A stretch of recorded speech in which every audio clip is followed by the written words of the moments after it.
여러분 안녕하십니까, 김용삼입니다. 해방과 건국 사이 우리가 몰랐던 이야기, 오늘은 그 6번째 시간, 해방 공간이 왜 이렇게 붉게 물들어 있었을까 하는 주제를 가지고 한번 고민을 같이 나눠보겠습니다. 요 사진이 여운형이라는 사람인데요, 이 여운형이 유명한 공산주의자였습니다. 이런 분들이 이제 해방 공간에서 열심히 활동을 했는데 왜 그렇게 공산주의가 그 시절에 기승을 했는지 하는 것을 설명드리는 시간입니다. 자, 한국 사회가 원래부터 공산주의를 선호했느냐? 절대 그렇지 않습니다. 해방 직전에 여운형이라는 공산주의자가 조선 총독부로부터 정권을 이양을 받았습니다. 이게 해방 공간에서 공산주의자들이 득세하는 결정적인 이유라고 볼 수 있습니다. 여운형이 조선 총독부로부터 정권을 이양을 받아달라라고 요청을 받았을 때 여운형이가 공짜가 어딨냐? 그 대가가 있다. 대가를 내놔라. 그래서 그 대가로 다음과 같은 여러 가지 조건을 내걸었습니다. 첫 번째, 조선 각지에 구속되어 있는 정치 경제범을 석방을 해라. 그리고 식량 배급권을 우리에게 달라. 이렇게 요청을 해서 이 두 가지, 원래는 한 5가지 정도 됩니다만은 그 중에 중요한 것이 정치경제범 석방과 식량 배급권이었습니다.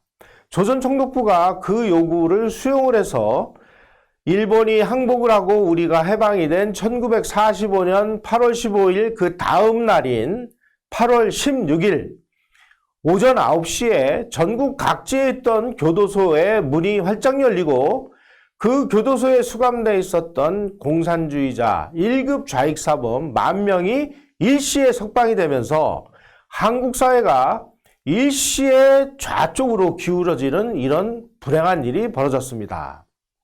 자, 민전이라는 그 좌익단체가 펴낸 조선해방 1년사라는 책에 그 8월 16일 날 공산주의자들이 풀려나는 모습을 이렇게 설명하고 있습니다.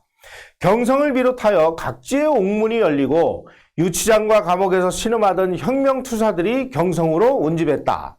각도 각군에 잠복했던 무산운동 투사들은 인민대중을 일으키고 조직하여 적의 일절기관을 점령했다.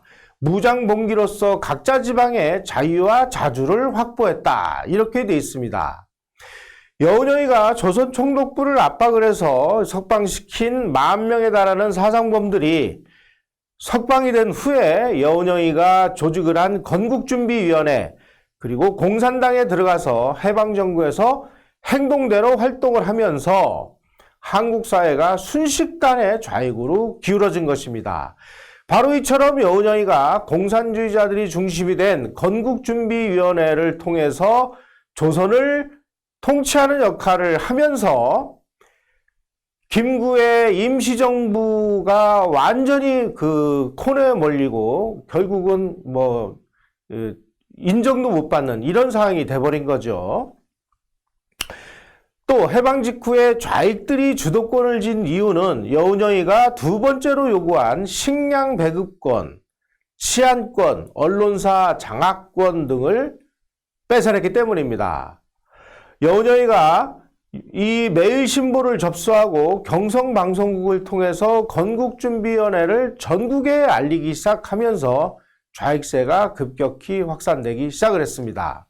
좌익들은 일본 제국주의라든지 자본주의 체제를 부정하고 노동자, 농민이 주도하는 인민정권을 세우기 위해서 오랫동안 그 공산당이죠. 이 코민테른의 지도와 후원을 받아왔습니다. 따라서 숫자는 그렇게 많지 않지만 잘 조직화가 되어 있고 강한 활동성과 추진력을 확보하고 있었기 때문에 아주 손쉽게 해방 공간에서 주도권을 장악하게 된 것입니다. 좌파들은 해방 공간에서 반공은 부당한 것이었고 당시의 시대적인 상황으로 볼 때 공산주의를 용납하거나 아니면 한국이 사회주의나 공산주의 체제로 나가는 것이 순리였다라고 주장을 하는데요.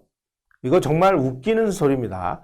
다수의 국민들은 사회주의나 공산주의를 절대적으로 거부했습니다.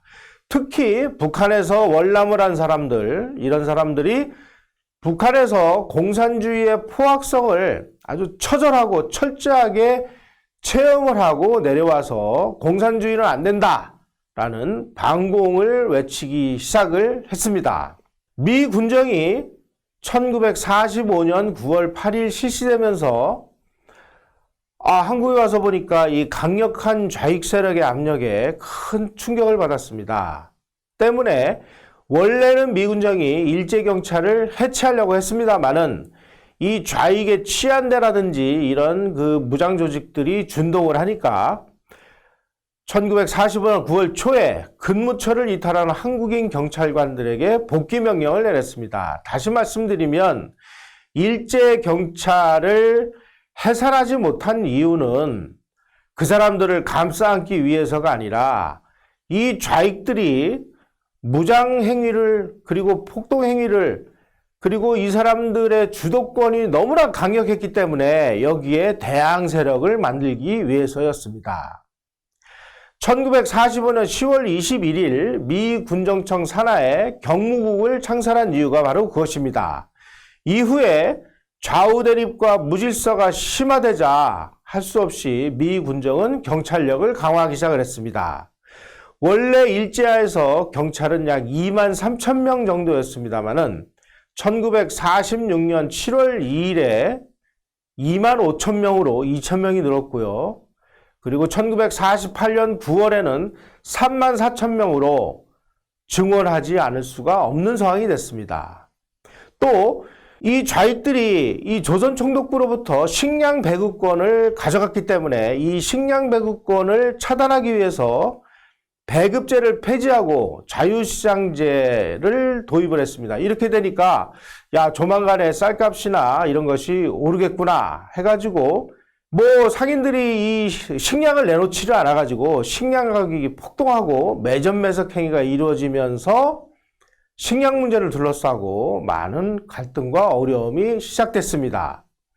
하지만 이 좌익들은 1946년에 조선정판사라는 곳에서 위조 지폐를 찍어가지고 자기네들이 활동자금으로 사용하다가 이것이 발각돼서 결정적인 타격을 받았습니다. 그 이전까지만 해도 미 군정은 그냥 모든 사상의 자유라는 것을 인정해서 공산주의자들의 활동을 합법화해서 조선공산당이 서울 시내 한복판에 버젓이 당사를 두고 간판을 내걸고 합법적으로 활동을 할 수 있었습니다. 그런데 이 조선정판사 사건을 계기로 해서 이제 공산주의가 뭔지도 모르고 공산주의자들의 선전선동에 속았던 많은 시민들이 이 공산당이 정말 나쁜 놈들이구나 하는 것을 알면서 조선공산당이 심각한 위기에 처하게 됐습니다. 이렇게 위기에 처한 좌익들이 그 위기에서 벗어나기 위해서 바로 9월 총파업을 일으켰고 또 폭동을 일으켜서 대구에서 많은 사람들을 희생당하게 하는 대구 폭동을 일으키게 됩니다.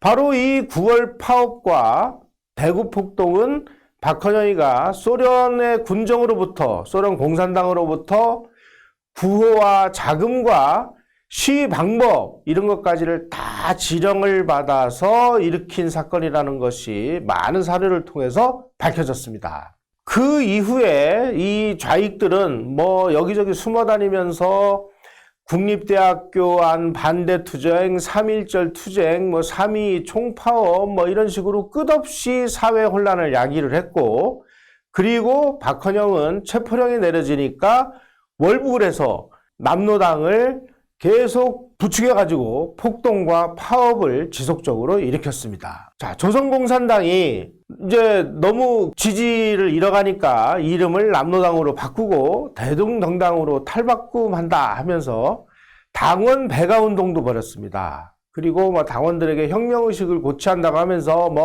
팜플렛을 제작해서 배포를 하고, 그리고 또 비합법 투쟁이라는 것은 몰래 숨어가지고 폭동 반란을 일으키는 것을 말합니다. 그래서 각 지구당별로 특수공작대, 특수행동대라는 걸 만들어가지고 폭력 활동을 전개했습니다.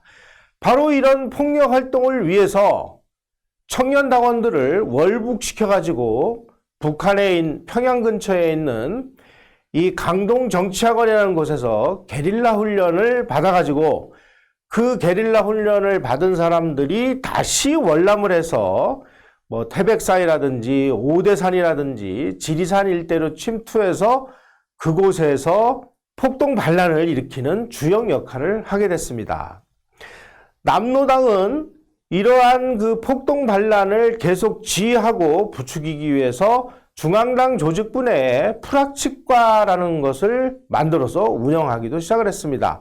바로 이러한 남로당의 이 프락치 활동을 지원하는 이런 운동이 급기야 1948년 제주에서 4.3 폭동을 일으켰고, 그리고 대한민국이 건국된 이후 여수와 순천에서 국군 14연대가 반란을 일으키는 이 미중유의 폭동 반란 사건을 일으키는 계기가 됐던 것입니다. 이 강동정치학원이라는 건 뭐냐? 그 북한의 평양 근교에 만들어져 있던 게릴라 훈련 양성소인데요. 이거 바로 소련 공산당의 지원을 받아서 만든 것입니다. 이 강동정치학원을 누가 운영했느냐?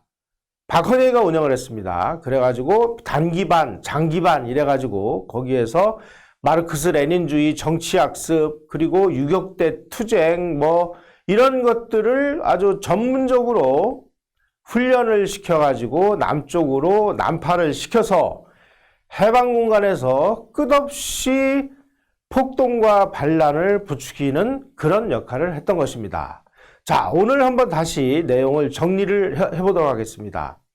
해방공간에서 공산주의자들이 이렇게 큰 세력을 확보하고 있었던 것처럼 주장을 합니다만은 그 내면을 들여다보면 좌익들이 세가 강했던 것이 아니라 선전선동을 잘했기 때문에 마치 세력이 큰 것처럼 보였던 것일 뿐입니다. 그리고 공산주의자들이 이렇게 득세를 할 수 있었던 이유는 여운형이가 조선총독부로부터 통치권을 받았기 때문입니다. 그 통치권을 받는 조건으로 공산주의자들의 석방을 요구를 해서 공산주의자 10,000명이 일시에 석방이 되면서 한국 사회가 좌측으로 기울어져 버렸습니다. 여운형이가 조선총독부로부터 정권을 인수받았다는 뜻은 바로 조선공산당, 건국준비위원회, 그것이 뿌리가 됐던 남로당이 그 원천이 조선총독부였다라는 사실을 증명하는 빼도 박도 못하는 역사적인 사실이 되겠습니다. 여러분, 우리가 공산주의자들의 선전선동의 숲을 헤치고 들어가서 이처럼 역사적 사실을 정확하게 바라보는 이런 시각을 이 강의를 통해서 가지시기를 부탁드리겠습니다. 감사합니다.